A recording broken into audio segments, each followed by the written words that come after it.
Eto na! Ang kwento mula sa ating Mahiwagang Burnay!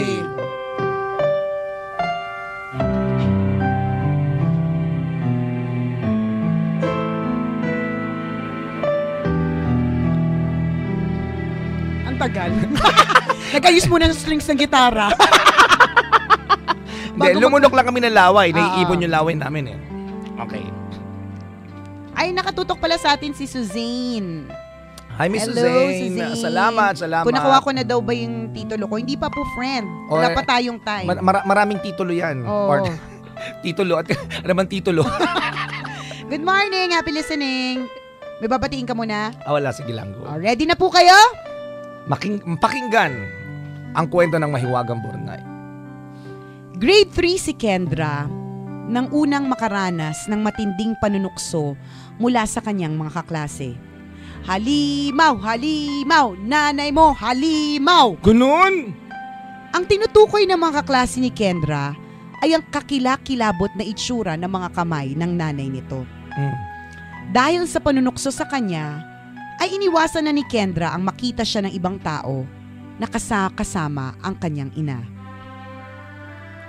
Pag hinahatid siya sa eskwelahan, agad-agad siyang humihiwalay sa nanay niya pagdating malapit sa gate.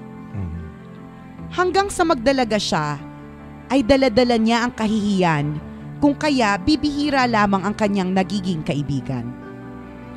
Wawa naman, bata. In grade 3, and ilang taon yan? 7 years old. Grade 3. Pero hanggang high school, hanggang nagdalaga partner, daladala niya yung kahihiyan. Dahil sa kapansanan ng ina, ay unti-unting inilalayo ni Kendra ang sarili niya sa ibang tao. Minsan ay isinama siya ng kanyang ina sa grocery. Nang ilalapag na ng nanay ni Kendra ang mga pinamili, ay natakot at napasigaw ang cashier. Nakita kasi ng cashier ang mga kamay ng nanay ni Kendra. Pag-uwi ng bahay, ay hindi napigilan ni Kendra ang umiyak. Inamin niya sa nanay niya ang tunay na nararamdaman matapos ang pangyayari. Sorry, Nay, ha? Pero nakakahiya talaga. Siguro pinag-uusapan na tayo ng mga tao na nakakita sa mga kamay mo. Gaya ng mga klase ko noon na walang ginawa kundi ipamukha sa akin na halimaw kayo. Na halimaw ang nanay ko. Dapat pala hindi mo na lang ako sinama kanina sa grocery. Dapat pala nagpaiwan na lang ako dito sa bahay. Walang hiya kang bata ka, makapagsalita ka, bastos! Ginano nung nanay. Ay, hindi partner. Hindi ganun yung lines. Huwag mo pangunahan ng Burnay. Ay, wala. Wag paunahan. Yung reaction. Wag exage, partner. Dapat nagpaiwan na lang ako dito sa bahay. Dapat di mo na lang ako sinama kanina. Yung totoo anak, 8 years old ka ba? High school. Wala akong pakialam, nanay! Basta nasasaktan ako! Ngunit nasaktan ang ina ni Kendra sa mga sinabi ng anak. Subalit sa halip na magalit, may napindot ako mali. Nag-escape. Ulit. Ulit. Ano ginawa ko? Ano ba yan? Nagkamali ng pindot. Wala na, delete na. Wala na. Abangan ang kwento bukas. Alam mo, dapat bigyan na talaga tayo ng cherry mobile na alpha play. May sira na to laptop ko, partner. Luma na yan. Luma na to, luma. Ayan na. Ito na, bumalik na. Okay. Nasaktan ang ina ni Kendra sa mga sinabi ng anak. Subalit sa halip na magalit, ay nagdesisyon itong maging mahinahon. At unti-unting sabihin ang isang lihim na matagal na niyang itinatago sa anak. Anak, ako si Wolverine. Aaminin ko talaga sa'yo. Ako si Logan. Kaya ako may ganito. My name is Wolverine. Ex ko si Jean Grey. Yun talaga ang lihim ng pamilya natin, anak. Mga X-Men tayo. Pag lumaki ka, magiging ganito ka rin. Huwag kang mag-alala. Huwag ka nga, chuper! Nasaktan ang ina ni Kendra sa mga sinabi ng anak. Subalit sa halip na magalit, ay nagdesisyon itong maging mahinahon at unti-unting sabihin ang isang lihim na matagal na niyang itinatago sa anak. Ano kaya Anak. lihim? Ano kaya lihim na yun? Kendra, Ako talaga Anak? si Kokey. sino si Kokey? Hindi ko kilala si Kokey, partner. Ito ka ba? Kunwari. Nagmamabata. Kendra, anak, pasensya ka na kung dahil sa mga kamay ko ay naging miserable ang buhay mo. Masakit sa akin na nakikita kang malungkot dahil sa panunukso ng mga kaklase mo. Hindi ko gusto na mangyari. Seryoso kasi naman. Imagine ko kasi yung Wolverine.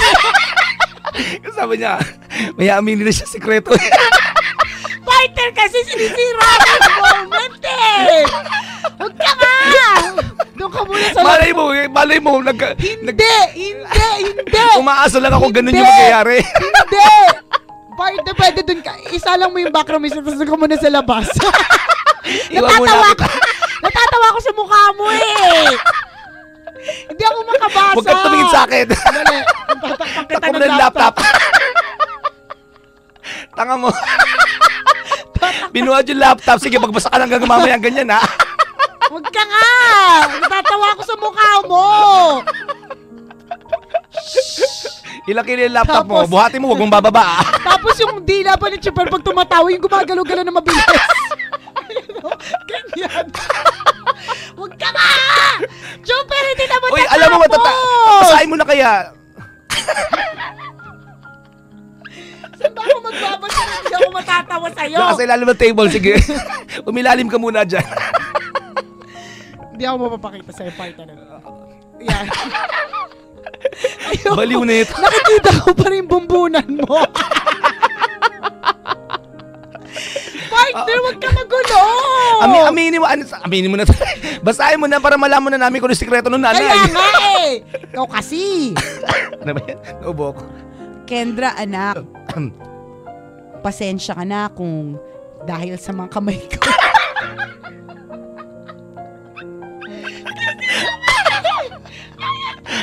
Bumabasa! Ang ganda-ganda pa naman ang kwento ng Burnay eh. Nakakainis. Tinatawa lang. Baliw ka. O, kung ano na yung sikreto ng nanay? Kasi nung pisa mo ng Wolverine. Malay ko may nanay niya Wolverine din. Ano ba yan, partner? Okay. Kendra, anak. Nakikita pa rin. Taka mo nagbabasa, buhat po yung laptop. Nakikita ko kasi yung mukha mo. Natatawa ako. Okay. Partner! Sige, go. Kendra, anak. Pasensya ka na kung dahil sa mga kamay ko ay naging miserable ang buhay mo. Naririnig ko yung tawa mo, partner. Huwag ka Hindi kaya ako Masakit sa akin na nakikita kang malungkot dahil sa panunukso ng mga kaklase mo. Hindi ko gusto na mangyari ito, anak. Siguro ay panahon na para malaman mo kung bakit nagkaganito ang mga kamay ko. Partner, ito na talaga eh! Punchline na! Okay. Siguro ay panahon na para malaman mo kung bakit nagkaganito ang mga kamay ko. Partner, nakikita kita. Tumago ka. Nung sanggol ka pa lang ay nagkaroon ng isang trahedya. Nasunog ang bahay natin. Nagising na lang ako at naglilihab na ang buong kwarto. Okay. Huwag ka na mag-ingay. May pagkakataon akong tumakas sa apoy at lumabas ng kwarto pero mas pinili ko na mamatay na lang ng kasama mo kesa iwan ka na mag-isa. Kinarga kita, anak. Ikinubli kita sa mga kamay at braso ko habang tumatawid sa naglalagablab na apoy. Nang makalabas na ako ng bahay, ay sunog na ang mga kamay na ito. Hindi ko maipaliwanag ang sobrang sakit. Pero wala rin akong pagsidla ng kaligayahan nang makita ko na ligtas ka at hindi man lang nadampian ng apoy. Salamat kay Professor X. Yan. Niligtas ka ni Professor X. Ang ganda, di ba? Diba?